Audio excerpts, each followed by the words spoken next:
Amigos, estamos en presencia de Jorge Nieto, ex ministro de Defensa, y hoy un analista que tiene posiciones interesantes. Don Jorge Nieto, ¿cómo está usted? Buenas noches. Buenas noches, Enrique. ¿En qué situación estamos? ¿Cómo ve usted, ya no la semana pasada, cómo ve el presente, que en el Perú es hoy, ya, punto? Políticamente hablando, el tema está resuelto.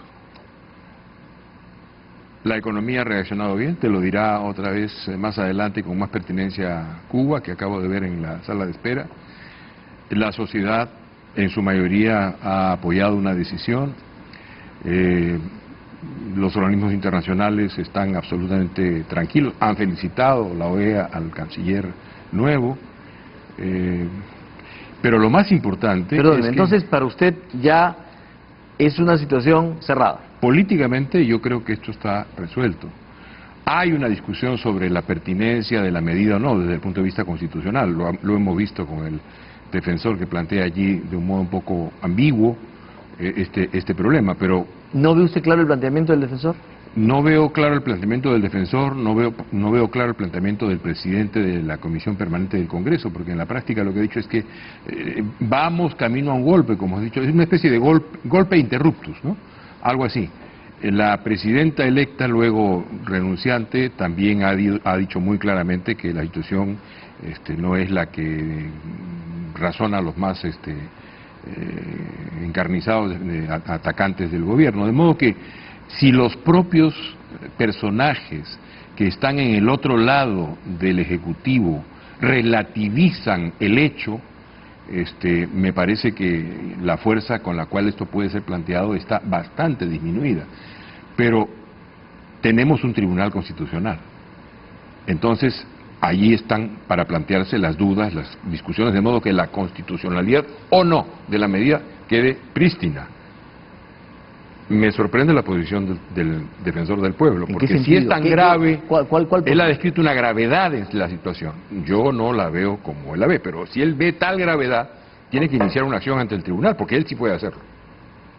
Es discutible, no sé si puede plantearse una acción en relación a los temas competencial, pero tiene márgenes que podría usar, si es que la situación fuera tan complicada. Y para usted, ¿esta es una situación, como él dice, anómala, que se ha salido de los márgenes de la Constitución? Bueno, si uno mira con detalle es evidente que, digamos, la tersura de la decisión,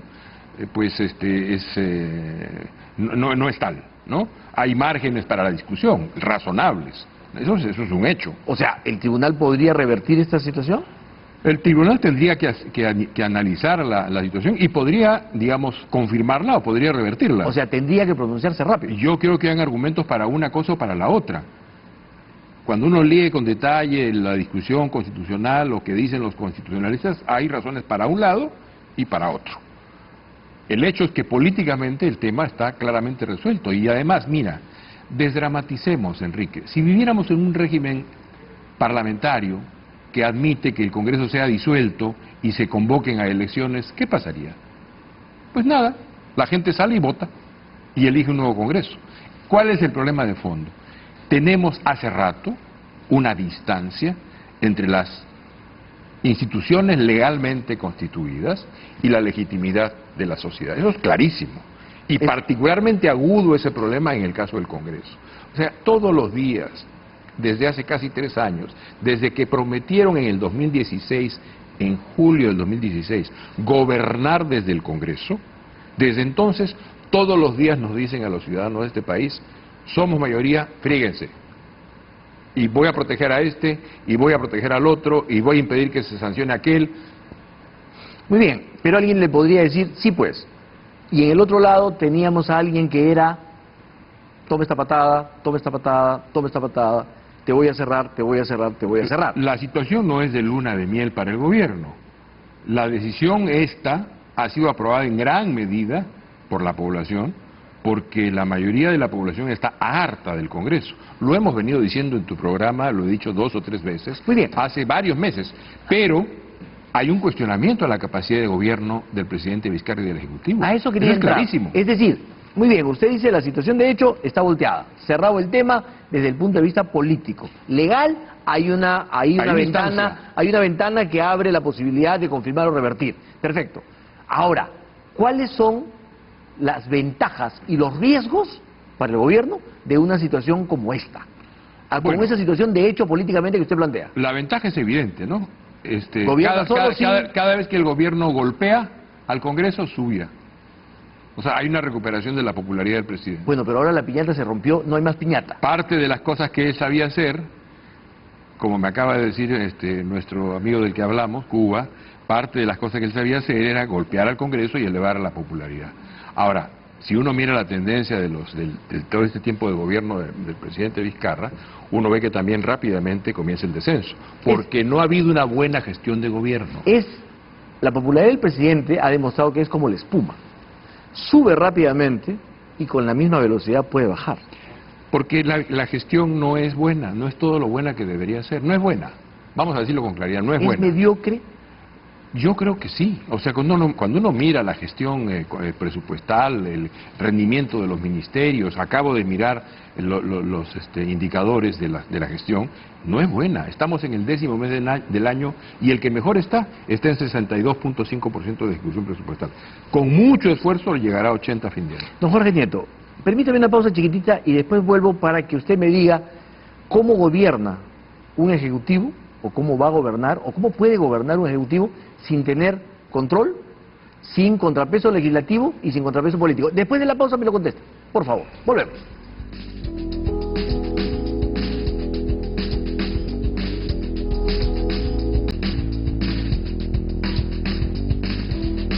Continuamos en este diálogo con don Jorge Nieto. Le preguntaba cómo va a gobernar este ejecutivo en los próximos meses.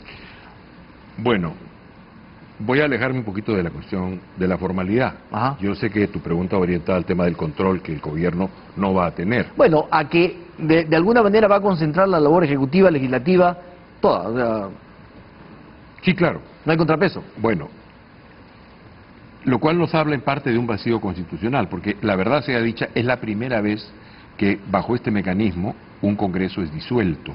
No cerrado como el 5 de abril, disuelto.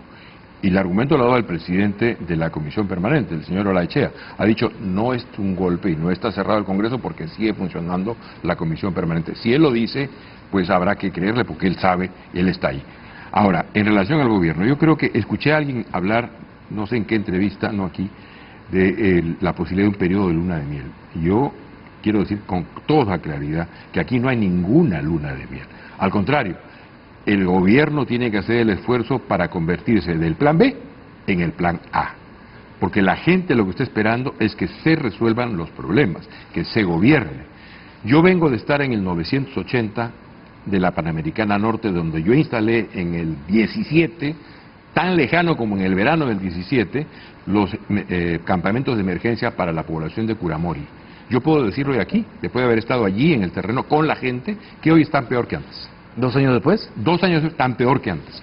Antes tenían 3 comidas al día, seguridad y hospital de campaña, las 3 cosas puestas por las Fuerzas Armadas. Hoy no tienen nada de eso y no tienen reconstrucción. Bueno, esos son los problemas. Para no mencionar el tema de la seguridad, que vemos cómo está, para no mencionar los conflictos sociales que están habiendo en el país, para no mencionar todo el tema que está despertándose en el corredor minero. A propósito, justamente, se anuncia que hay nuevos bloqueos en las Bambas y que esa mina ya está paralizando su producción progresivamente porque el diálogo con 11 comunidades ya se cortó. Y entonces las Bambas vuelve peor que antes, al tema de los bloqueos y al tema de la sinrazón para las paralizaciones. ¿Usted cómo ve esto? Bueno, en plena crisis de adelanto o no de las elecciones, la gente decía, la calle no se mueve, pero en plena crisis de ese problema planteado por el Ejecutivo, 15.000 personas en Lima salieron a reclamar agua al gobierno. 15.000. Es decir, no es que no se mueva la calle, se está moviendo por otras cosas. Yo creo que hay una demanda social que está ya no solamente contenida, que ha estado ahí permanentemente, sino que hoy está comenzando a movilizarse. Y eso va a generar una situación en la cual el gobierno va a ser el receptáculo de todas las demandas, porque ahora no hay excusa. No hay quien echarle la culpa. No hay excusa. Entonces ahora está peleando contra sí mismo y su propia capacidad y su propia competencia. O sea, por eso usted dice no hay luna de miel.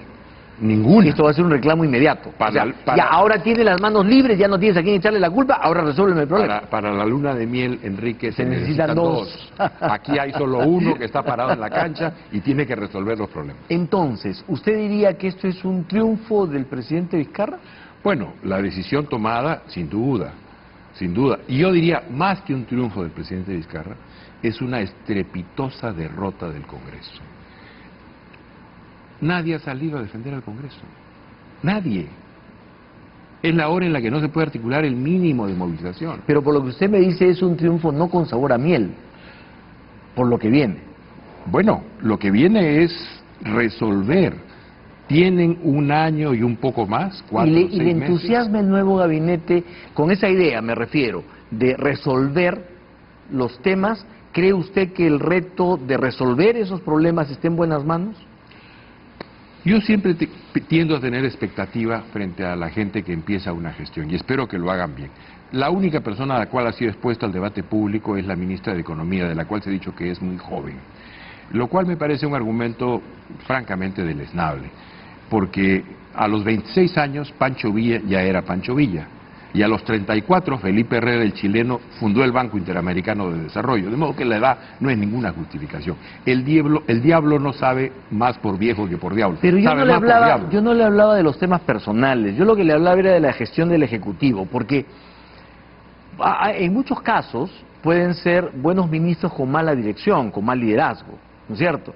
Pueden haber malos ministros con mal liderazgo o malos ministros con buen liderazgo y al final es lo mismo. Si hay un buen liderazgo, Si usted me dice, todo funciona. si usted me dice que tenemos un gobierno mediocre y hemos tenido 2 gabinetes, ¿no es cierto?, y el gobierno se mantiene mediocre, y usted está diciendo que desde 2017 en Curamuri no solamente los problemas no se han resuelto, sino que han empeorado, y en Las Bambas, desde hace un año, tenemos bloqueo y ahora tenemos más bloqueo que antes, según lo que se anuncia ya inmediatamente, ¿qué le hace pensar que tenemos la posibilidad de dar un salto cualitativo importante? Desde el punto de vista de la gestión, el gobierno es bastante gris, mediocre, como has dicho tú, desde el punto de vista de la gestión. Ahora, lo que estoy diciendo aquí es un llamado de atención al gobierno. Tiene que hacerse cargo del gobierno y de la resolución de los problemas. Por eso, es lo que Urge. por eso yo le preguntaba si es que, y no los temas personales de los ministros, porque eso al final no tiene, el tema es el profesional, el ejecutivo y la gestión. Le pregunto, ¿usted cree que tiene tiempo el gobierno, tiene capacidad y puede dar el salto cualitativo importante sin el Congreso para hacerlo? Tiene que encontrarlo, porque si no la situación va a ser la siguiente, Enrique. Si esto se desborda socialmente, si la situación comienza a complicarse en varios frentes, ¿en qué contexto vamos a tener las elecciones del próximo Congreso sustituto del actual?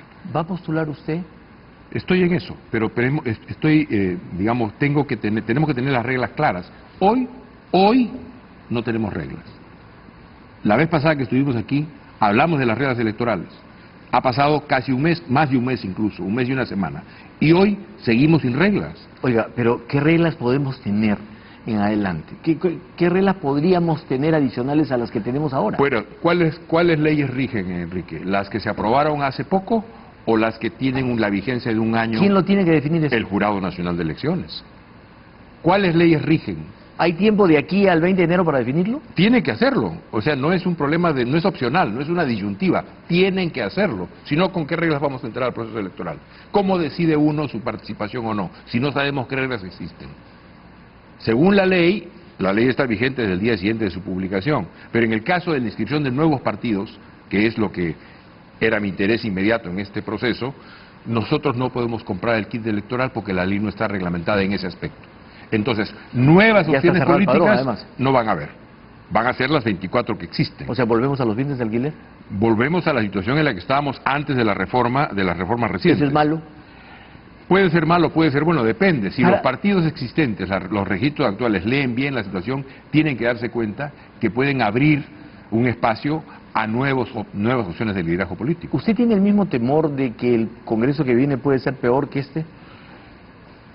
Y que puede hacer estropicios, como decía el defensor del pueblo, Mira, con la Constitución Enrique. y la elección del Tribunal Constitucional. Por eso digo, si es tan grave la situación, el defensor debería actuar incoando una acción ante el Tribunal Constitucional. Entonces yo no veo consistencia entre su diagnóstico y su comportamiento. No, pero yo le pregunto a usted su opinión. Voy a tu pregunta. En mi opinión, Tenemos elecciones el 2020, tenemos elecciones el 2021 y tenemos elecciones el 2021 afines para los gobiernos regionales que empezarán a gobernar demasiado? en el año 22. No, existe la posibilidad, si hacemos bien las cosas, de producir una renovación de la élite política. Eso es lo interesante. Y eso depende de qué, de que leamos bien la situación.